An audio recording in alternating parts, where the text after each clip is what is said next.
Suntem în mașină, cheia bineînțeles e cu noi. Apăs butonul Start-Stop, avem poziție de contact. Mai apăs o dată, avem acel Goodbye. Și dacă mai apăs o dată, intrăm pe ACC. Observați că sunt indicate pozițiile pe buton. Deci practic contact, off, acel Goodbye, ACC și din nou contact. O să le luăm imediat și mai de aproape ca să se vadă exact ce se întâmplă când punem contactul. Contact.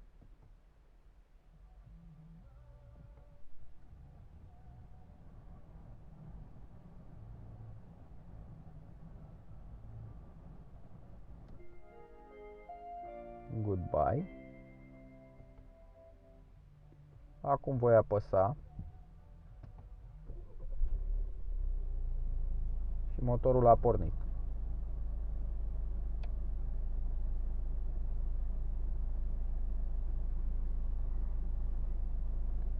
Observați în cadranul din stânga. Avem acel P, indicarea poziției manetei schimbătorului. O să trec în așa fel încât să vedem. Deci încă o dată P, R, N, Drive și modul manual. În modul manual, când stai pe loc, nu poți să dai decât 1 și 2. Revin. Tot acolo observăm indicator temperatură motor, în cadranul din dreapta nivel combustibil și temperatură exterioară. Deci cam tot ce ne dorim la o singură privire.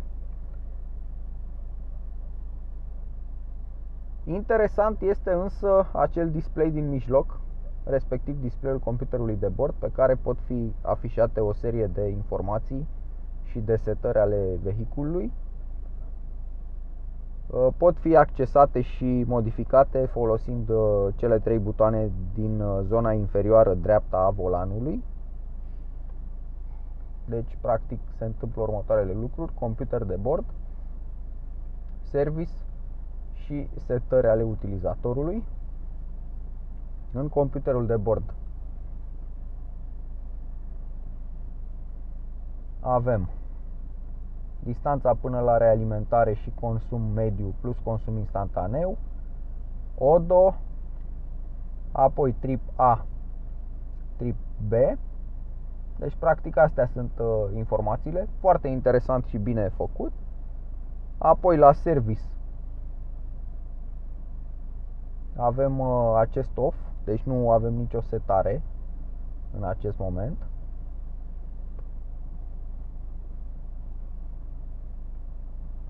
Iar la setări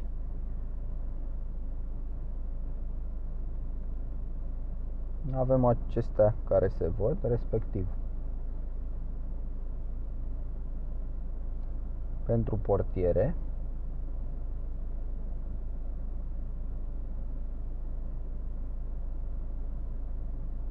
destul de interesant, zic eu, că îți poți configura aceste lucruri direct din meniu.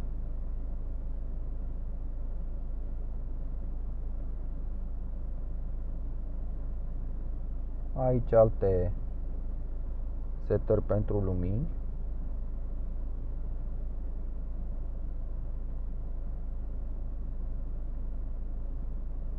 Limbile disponibile.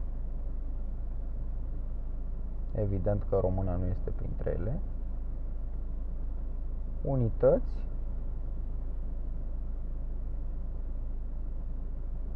Sunet de întâmpinare, da sau nu.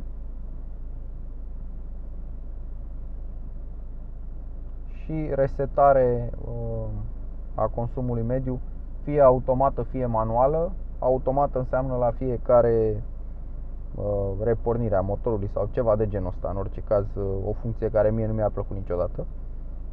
Întotdeauna mi-am resetat manual computerul de bord.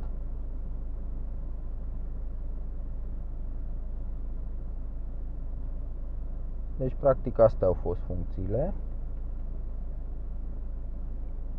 Și interval de service care este off. Dacă îl punem pe on, bănuiesc că putem seta noi de aici, așa cum se vede.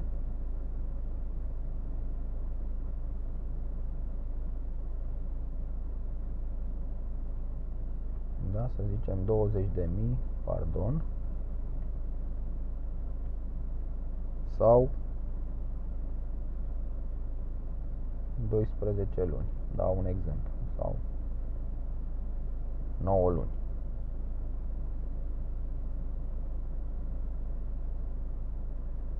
Moment în care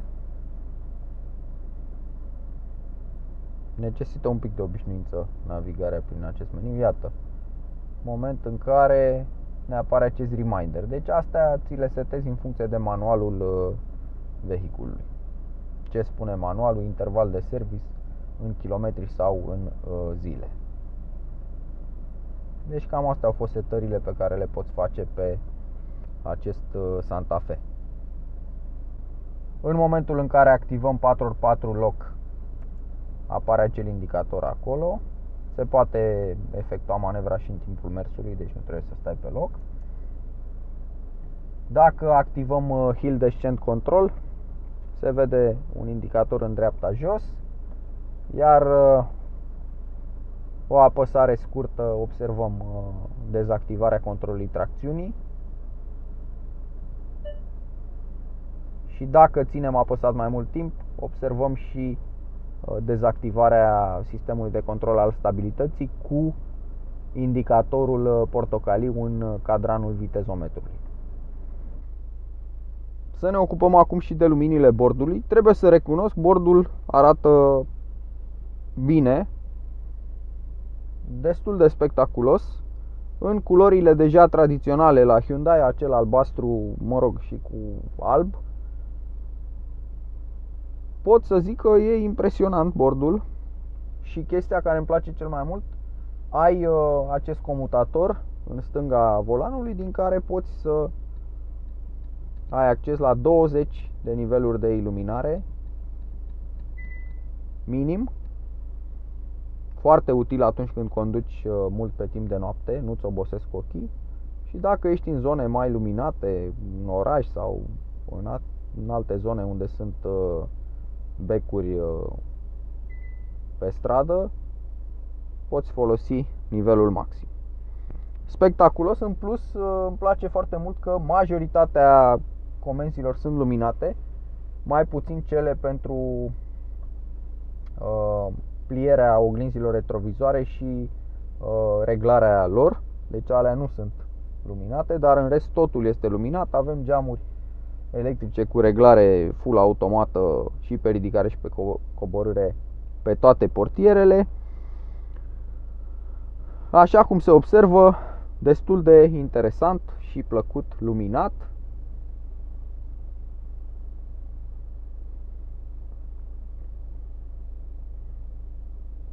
Și dacă tot suntem la partea asta și probabil că noaptea se va vedea frumos, să vedem și modurile pentru climatizare. În momentul în care apăs butonul corespunzător, ne apare display-ul pentru climatizare, unde vedem ce? 8 viteze pentru ventilator, faptul că aerul condiționat este de tip dual, foarte ușor de folosit, nu mi-a pus probleme. Dacă vreți un mod manual sau automat, este foarte simplu să facem acest lucru.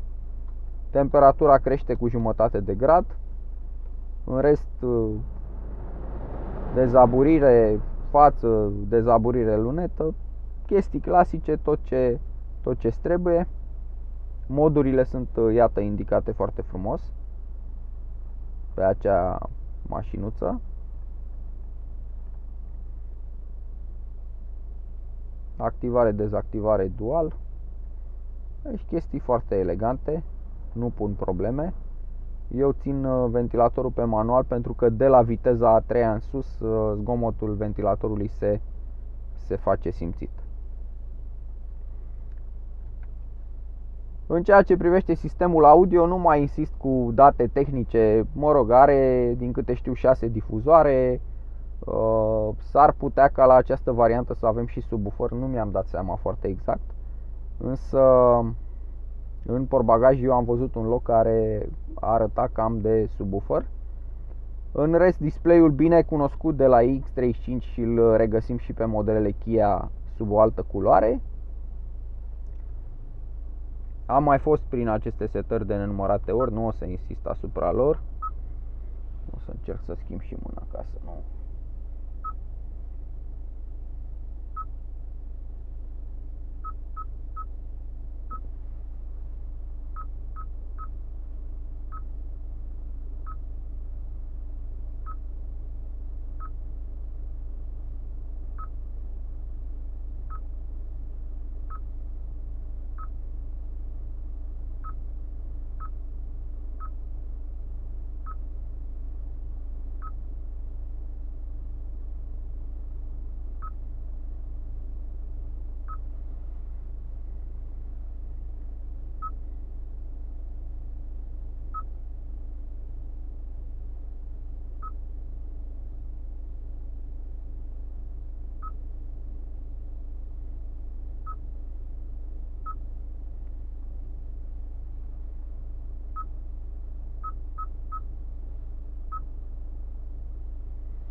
Nu mai conectăm telefonul și alte chestiuni. Important este că știe să facă streaming audio. Sistemul e o funcție totuși destul de modernă și căutată. În rest, și navigația am mai arătat-o, deci puteți să mai analizați fie filmele cu Kia Sportage sau Kia Ceed, modelele noi, bineînțeles, fie la iX35, fie la i40. Sunt multe locuri în care puteți vedea pe channelul nostru cum funcționează navigația, deci nu mai insist asupra ei. O mică remarcă de făcut la zona superioară. Avem un LED undeva pe consola de plafon care luminează interesant în zona de jos. Și cel mai important, mi se pare că avem o busolă care se poate activa sau dezactiva folosind un buton de pe oglinda retrovizoare. Oglinda retrovizoare, așa cum se vede din acest buton aprins, este de tipul electrocromatică cu funcție on-off.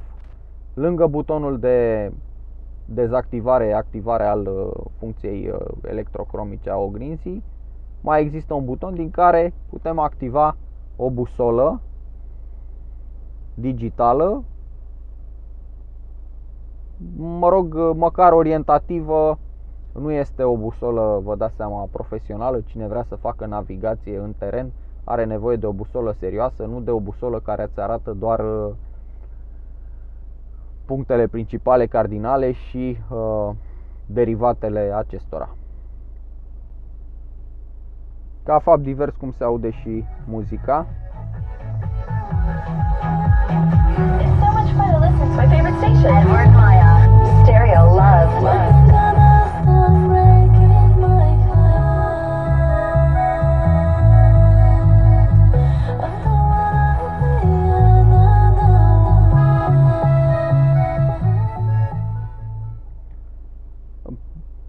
La noi radio mai mult te enervează pentru că nu are o fidelitate corespunzătoare.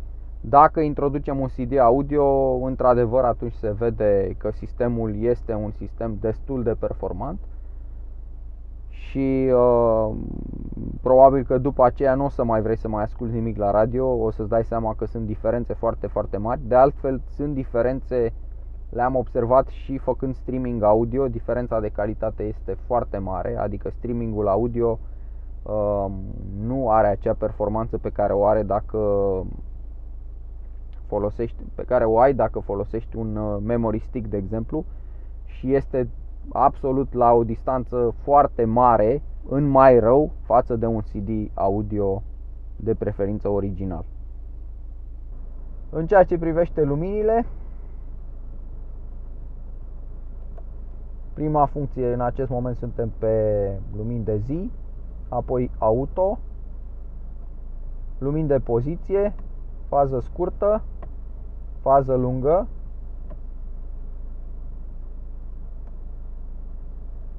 stopuri și faruri de ceață. Foarte elegant indicate pe bord.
O mică problemă pentru acest Santa Fe, farurile.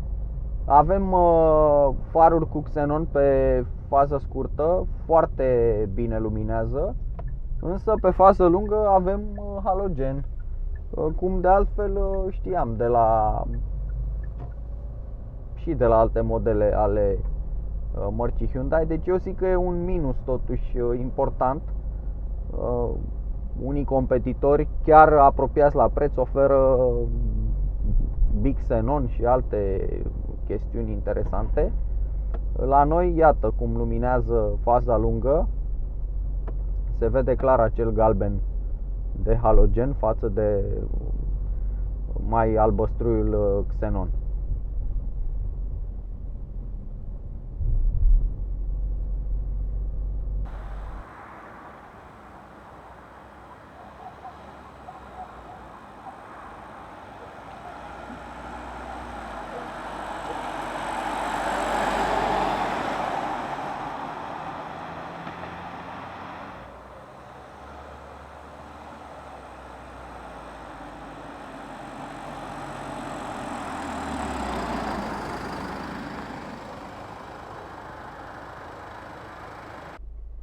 Iată și senzorii de parcare și camera de luat vederi pentru mersul înapoi.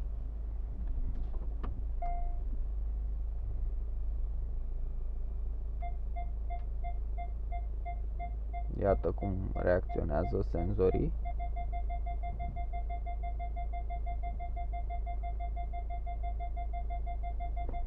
Și senzorii pe display arată așa.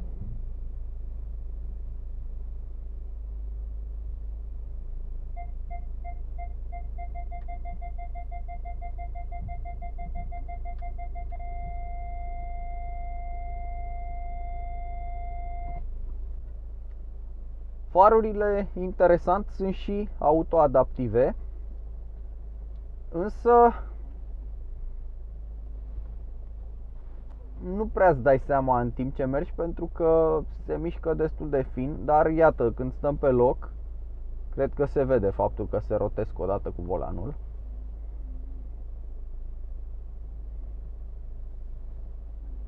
Și reacționează destul de rapid. Adică îmi plac. Însă în momentul în care te miști, nu prea îți dai seama. Nu ai acea mișcare de baleere pe care o vezi la alte modele. Însă, datorită, cred că, performanței farului, pentru că tot timpul în direcția în care îndrept eu volanul este și lumina. Dar nu mai apuci să-ți dai seama de acest lucru. Eu zic că e un sistem foarte performant de mișcare a farurilor în direcția în care este și volanul, în direcția în care te îndrepți practic cu vehiculul. Încet, încet și în grupul Hyundai Kia începem să vedem tehnologii pe care ne-am obișnuit să le vedem doar la mari constructori mondiali de autovehicule. Și este foarte firesc acest lucru, pentru că în acest moment atât Hyundai cât și Kia sunt mari constructori mondiali de autovehicule. Profit de faptul că afară este frig ca să vă arăt și indicatorul specific prezenței posibile a gheții sau poleiului pe carosabil. Îl observăm în mijlocul cadranului vitezometrului, unde scrie 4 grade. Lângă, sub temperatura de 4 grade, se aprinde acea șosea cu un fulg de zăpadă stilizat. În plus, așa cum probabil se observă tot în cadranul vitezometrului, a apărut și o avertizare pentru pneuri, respectiv unul dintre pneuri are o scădere de presiune și o să intru ca să vedeți și cum, iată, ne arată că avem o scădere de presiune la pneul stânga-spate. Revenim la computer de bord și iată și indicațiile pentru portiere deschise. Portierele sunt indicate individual, la fel și capota portbagajului. 0-100 în modul manual.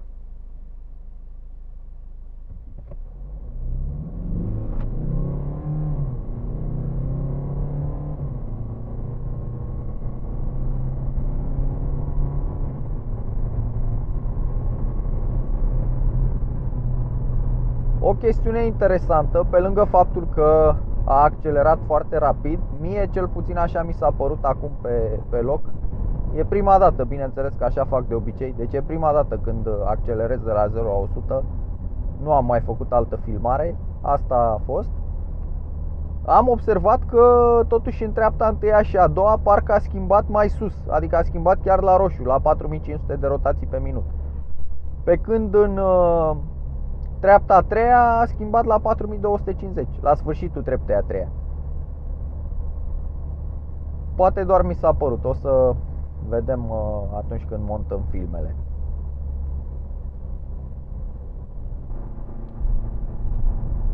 Turațiile în diferite trepte de viteză. Treapta a treia la 80 de km pe oră avem aproximativ 3300 rotații pe minut.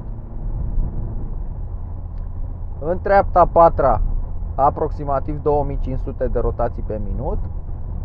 În treapta a cincea 1750-1800 de rotații pe minut. Și în treapta a șasea, la 80 de km pe oră, circa 1400 de rotații pe minut. Revenim în treapta a treia.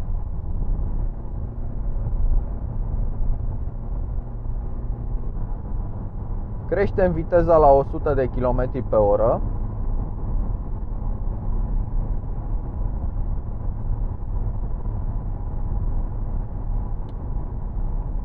Și observăm că în treapta a patra avem aproximativ 3100 rotații pe minut. În treapta a cincea aproximativ 2250 rotații pe minut. Și în treapta a șasea aproximativ 1750 rotații pe minut. Revenim în treapta a patra.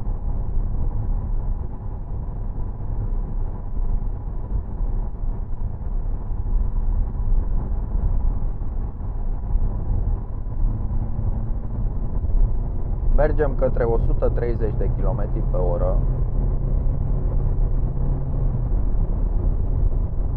am observat că la viteza de aproximativ 125 de km pe oră, cutia, deși este în modul manual, a schimbat automat din a 4-a în a 5-a.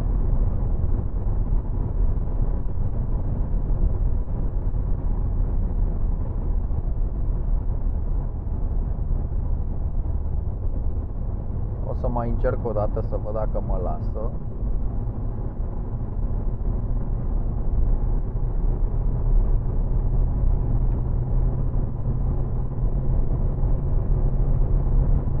Deci practic la 4000 de rotații pe minut cutia a schimbat automat.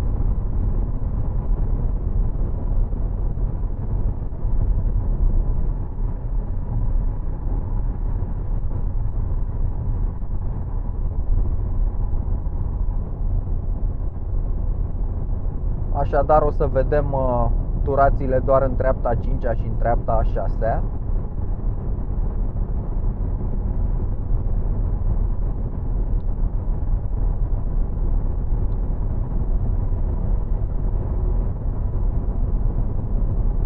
În treapta a 5-a la 130 de km pe oră avem aproximativ 2900 de rotații pe minut. Iar în treapta a 6-a 2250 rotații pe minut.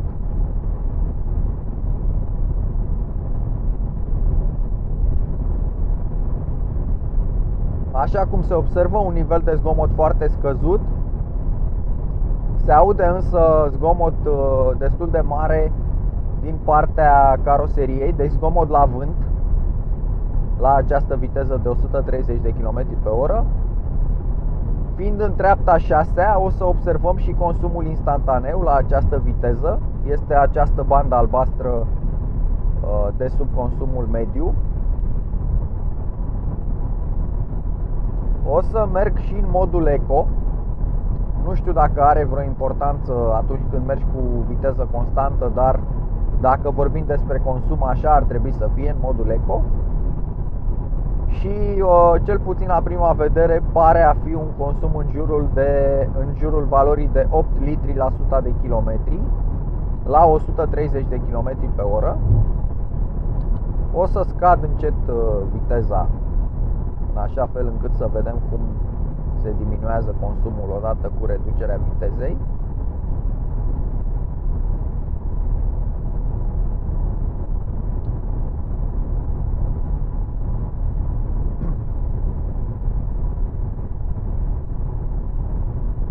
La 120 de km pe oră pare să se ducă în jur de 7. În acest moment suntem într-o ușoară urcare. O să mai aștept puțin în așa fel încât să se vadă consumul pe un palier orizontal.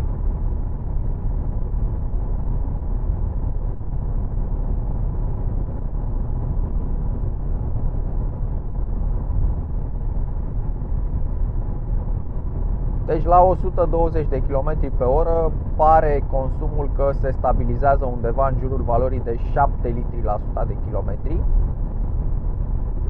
Mergem și la 110 km pe oră.